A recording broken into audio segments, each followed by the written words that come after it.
और इसी के साथ चलिए खबरों में आगे बढ़ेंगे और अगली महत्वपूर्ण खबर का रुख कर लेते हैं, जहां आपको बता दें कि दिल्ली में चल रहे रायसीना डायलॉग 2025 का आज दूसरा दिन है। आज विदेश मंत्री डॉक्टर एस जयशंकर ने भी इसमें हिस्सा लिया और कई विषयों पर भारत का रुख साफ किया है। विदेश मंत्री एस जयशंकर ने कश्मीर और यूएन पर भी खुलकर बात की। भारत का नजरिया पूरी दुनिया के सामने रखते हुए उन्होंने कहा कि जोखिम उठाने के लिए आपको बड़ा देश होने की जरूरत नहीं है। इसके साथ ही विदेश मंत्री ने वैश्विक राजनीति में निष्पक्षता की आवश्यकता पर जोर दिया और पश्चिमी देशों के दोहरे मापदंडों को भी आड़े हाथों लिया। करेंगे चर्चा इस पर अपने संवाददाता से, लेकिन उससे पहले आपको बता दें कि इस बार के रायसीना डायलॉग में हो रही चर्चाएं अंतर्राष्ट्रीय समुदाय को यह संदेश देने के लिए काफी महत्वपूर्ण होंगी कि भारत अब सिर्फ दर्शक नहीं बल्कि एक निर्णायक शक्ति के रूप में भी उभर रहा है। विदेश मंत्री आज रायसीना डायलॉग के दौरान और क्या कुछ उन्होंने कहा है, क्या कुछ अहम बिंदु रहे, आइए नजर डालते हैं उस पर। तो भारत का नजरिया सामने रखते हुए विदेश मंत्री आज नजर आए, जहां पाकिस्तान से लेकर के यूएन तक खुलकर विदेश मंत्री ने बोला है।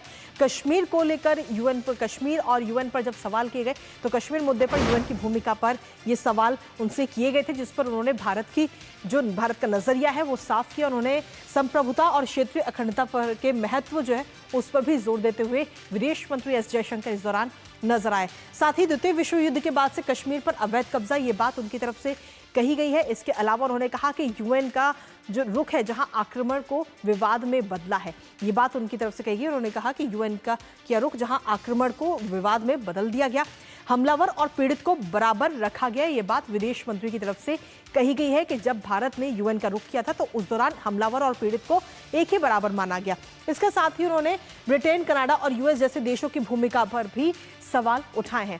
तो कश्मीर को लेकर यूएन पर भी सवाल करते हुए विदेश मंत्री नजर आए हैं।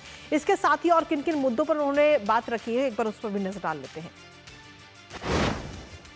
तो सीधे तौर पर भारत का नजरिया रखा, जहां घरेलू व्यवस्था पर सीधे तौर पर फोकस रहा विदेश मंत्री का। इस दौरान उन्होंने निष्पक्ष और मजबूत अंतर्राष्ट्रीय व्यवस्था की जरूरत पर जोर दिया। वैश्विक व्यवस्था में होनी चाहिए निष्पक्षता, ये बात विदेश मंत्री की तरफ से आज रायसीना डायलॉग के दौरान कही गई। इसके साथ ही आगे उन्होंने कमजोर देशों को भी सुरक्षा का अधिकार है, ये बात उनकी तरफ से कही गई कि जो कमजोर देश हैं, जो छोटे देश हैं, उनको भी सुरक्षा का अधिकार है, उन्हें भी सुरक्षा होनी चाहिए। जोखिम उठाने के लिए बड़ा देश होना आवश्यक नहीं है, ये बात भी विदेश मंत्री एस जयशंकर की तरफ से आज कही गई है। इसके अलावा निष्पक्ष और मजबूत अंतर्राष्ट्रीय व्यवस्था की जरूरत की बात उनकी तरफ से कही गई। तो ये तो घरेलू जो व्यवस्था है उस पर फोकस की बात उन्होंने रखी। इसके अलावा भी उन्होंने कई सारे मुद्दों को लेकर अपनी बातें आज रखी हैं। उन्होंने अगली बात करी पुरानी व्यवस्था को लेकर, क्या कुछ कहा है वो आपको बता दें। उन्होंने कहा कि सभी को समझना चाहिए व्यवस्था का महत्व, जो व्यवस्था है उसका महत्व हम सभी को समझना चाहिए, हर देश को समझना चाहिए। पुराने व्यवस्था अपने समय की उपज थी, लेकिन जब समय बदलता है तो उस व्यवस्था को भी बदला जाता है। एक जैसे मुद्दे पर अलग अलग तरीके से ये व्यवस्था लागू होती थी, लेकिन अब समय भी बदल रहा है और व्यवस्थाएं भी बदलनी चाहिए। इसके साथ ही पश्चिमी देशों को भी आईना दिखाते हुए विदेश मंत्री नजर आए। इस दौरान आपको बता दें कि म्यांमार और पश्चिमी देशों में सैन्य तख्तापलट का उल्लेख इस दौरान उन्होंने किया। वैश्विक मानकों में निष्पक्षता और स्थिरता की आवश्यकता है, ये बात विदेश मंत्री की तरफ से कही गई।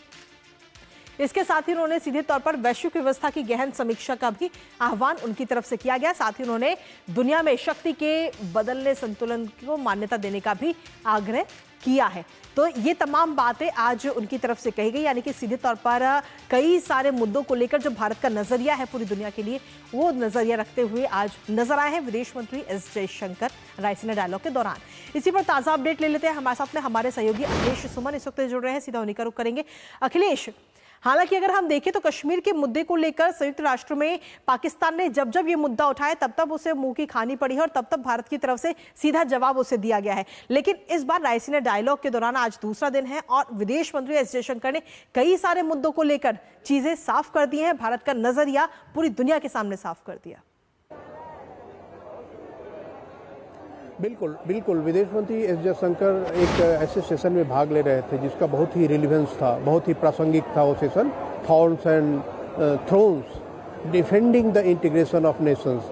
मतलब जो कई देशों के द्वारा बाहर हस्तक्षेप होता है किसी दूसरे देश में, इस पर वो केंद्रित था वो पूरा सेशन। और उस सेशन में उन्होंने ये कहा कि देखिए, जब पश्चिमी देश किसी देश में जाते हैं, किसी ग्लोबल साउथ के देश में, तो उससे वो बोलते हैं कि डिफेंडिंग द डेमोक्रेटिक फ्रीडम।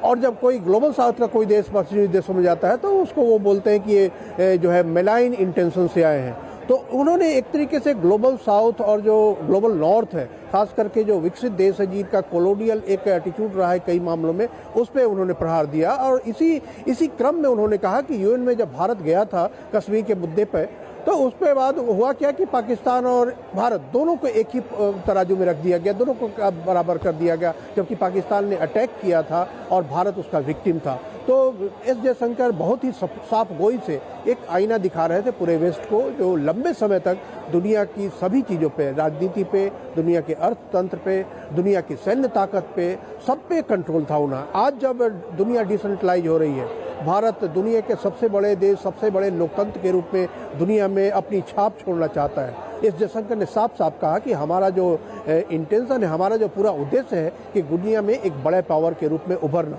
और इसमें उन्होंने कोई कोताही नहीं बरती। और उन्होंने कहा कि भारत इसी लॉन्ग टर्म व्यू के साथ काम कर रहा है, इसीलिए जहां भी जरूरत होती है वहां एक कंस्ट्रक्टिव जो इंटरफेरेंस की बात होती है, कंस्ट्रक्टिव डायलॉग की बात भारत कहता है। इसीलिए भारत लगातार डायलॉग एंड डिप्लोमेसी की बात करता रहा है कि एक जो स्थायी, एक जो कंसिस्टेंट नजरिया भारत का रहा है कि किसी दूसरे देश में इंटरफेयर मत करिए, और अगर जरूरत पड़े तो वो देश आपस में अपने में खुद से बात करके अपनी समस्याओं को हल करें।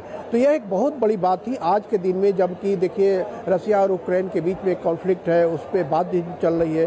दूसरी तरफ जो है इजराइल और हमास के बीच में चल रहा है, उसके भी लगातार बातचीत होती है, सीज फायर होता है। तो भारत लगातार कहता रहा है कि डायरेक्ट बात कीजिए। तो इसी पूरे ट्रैजेक्टरी को विदेश मंत्री एस जयशंकर ने आज दुनिया के सामने रखा, और उन्होंने इस बात को रेखांकित किया कि पुराना जो यूएन था, पुराना जो संयुक्त राष्ट्र था, वह पुरानी सच्चाई को, उस समय चूंकि ग्लोबल साउथ के देश जो थे उपनिवेश से अभी आज़ाद हुए थे, उनके पास उतनी ताकत नहीं थी, उनके पास उतनी आवाज़ नहीं थी। आज वो इंटरनेशनल ऑर्डर अभी अपेक्षित नहीं है। आज दुनिया के कई देश, ग्लोबल साउथ के कई देश बड़े बन गए हैं, उनका विकास हो रहा है, वो राजनयिक अपनी क्षमता, उनकी सैन्य क्षमता भी बढ़ रही है। ऐसे में जो यूएन का जो पूरा जो बनावट है, यूएन की उस बनावट को बदलना चाहिए, इसकी तरफ उनका संकेत था। उन्होंने कहा कि हम इंटरनेशनल ऑर्डर चाहते हैं, हम पुराना इंटरनेशनल ऑर्डर नहीं, नया इंटरनेशनल ऑर्डर चाहते हैं, जिसमें कि डायलॉग की प्राथमिकता होना चाहिए। और इस तरीके से उन्होंने कहा कि इस तरीके से यूनाइटेड नेशन को रिफॉर्म करने की जरूरत है। जी चलिए, फिलहाल बहुत बहुत शुक्रिया अखिलेश, तमाम जानकारी और अपडेट्स हमारे साथ साझा करने के लिए थे।